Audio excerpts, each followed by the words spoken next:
जो पाकिस्तान के इस वक्त मौजूदा मिलिट्री रिजीम को चुभ गई, या आप कहें तो आसिम मुनीर साहब को या उनके लिए काम करने वाले जर्नैलों को ये 4-5 बातें चुभ गई। इनमें जो सबसे पहली बात है वो जो उन्होंने कही, और जो बड़ी सख्त बात थी, उन्होंने कहा जी कि अपने शोहदा के खून का एहसान हम पर क्यों डालते हो? हम अपने खून पसीने की कमाई से टैक्स देते हैं, जिससे तुम्हें तनख्वाह मिलती है। तुमने ये पेटी इसीलिए पहनी है, यानी जो तुमने ये रास्ता अपनाया, तुम्हारे पास ये ऑप्शन थी, तुम यहाँ पे आ गए, अब तुम बंदूक उठाओ, तुम लड़ो, तो अपने शोहदा के खून का एहसान हम पे क्यों डालते हो? ये फजलुर रहमान साहब ने एक बात की। फिर उन्होंने कहा जनाब कि हम क्यों बंदूक उठाएं और क्यों लश्कर बनाएं, ये फजलुर रहमान साहब की एक बात थी। और इससे तो उन्होंने एक बहुत बड़ी खबर भी दे दी, बहुत बड़ा इंकशाफ भी कर दिया कि वाकई में मिलिट्री एस्टेब्लिशमेंट एक मरतबा फिर लश्कर बनाना चाहती है, और वो लश्कर बनाकर अवाम को दहशत गर्दों से या अवाम को मुखालिफ ग्रोहों से लड़वाना चाहती है।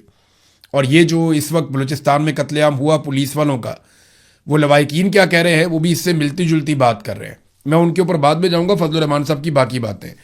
उन्होंने कहा जी कि वर्दी उतार कर इलेक्शन लड़ो अगर तुम्हें इतना ही शौक है। ये भी एक चैलेंज फजलुर रहमान साहब ने किया। इस पर बहुत गुस्सा चढ़ता है फौज को हमेशा।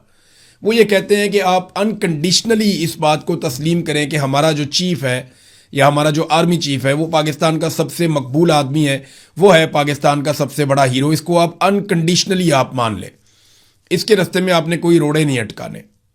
ये हमेशा से एक हीरोइज्म, एक हीरोगिरी का शिकार रहते हैं। लेकिन मामला ये है कि ग्राउंड रियलिटी ये नहीं होती। तो जब भी कभी कोई ग्राउंड रियलिटी की बात करता है तो वो लोग यही कहते हैं कि आ जाओ इलेक्शन लड़ लो, काउंसलर का इलेक्शन लड़ लो, आपको पता चल जाएगा। जब परवेज मुशर्रफ, जिनको बहुत जोम था अपनी मकबूलियत का, जब उन्होंने इलेक्शन लड़ा तो पूरे पाकिस्तान में एक सीट मिलेगी उन्हें, वो भी चित्राल में कहीं जाकर एक सीट उन्हें दिलवाई गई थी कि चलो एक आधी सीट तो मिल जाए। एक दौर था वो ये फैसला करता था कि कौन हुकूमत करेगा, कौन हुकूमत नहीं करेगा, किसको कितनी सीटें दिलवानी है, कौन सी जमात कहाँ से निकाल के कैसे बनानी है। एक दौर वो भी था ना। एक दौर वो था कि परवेज मुशर्रफ ने अपनी पार्टी बनाई, इलेक्शन लड़ा एक सीट, और वो भी दिलवाई गई जाके चित्राल से पहाड़ों के ऊपर। तो वो जो फजलुर रहमान साहब ने कहा ना कि वर्दी उतार के इलेक्शन लड़ो, लग पता जाएगा आपको, तो इससे बड़ी तकलीफ होती है।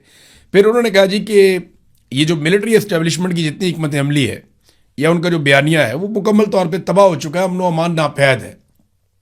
खैबर पख्तूनख्वा और बलूचिस्तान के मामला उन्होंने खोल कर रख दिए। फिर फाइनली उन्होंने एक और बात कही कि पाकिस्तान के ताल्लुकात हमारी हरकतों की वजह से ख़राब हो रहे हैं। हमारे आसपास जितने ममालिक हैं उन सब के साथ हमने अपने ताल्लुकात बर्बाद कर दिए हैं, बल्कि हमने धोखा दिया है। फजलुर रहमान साहब ने आईना दिखाया।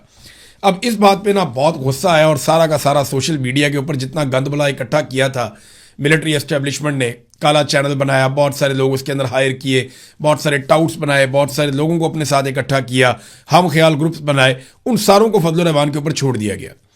फजलुर रहमान के भाई ने एक स्टेटमेंट दिया है, और स्टेटमेंट ये दिया, तुम ताकतवर हो तो सच सुनने का हौसला भी कर लेते।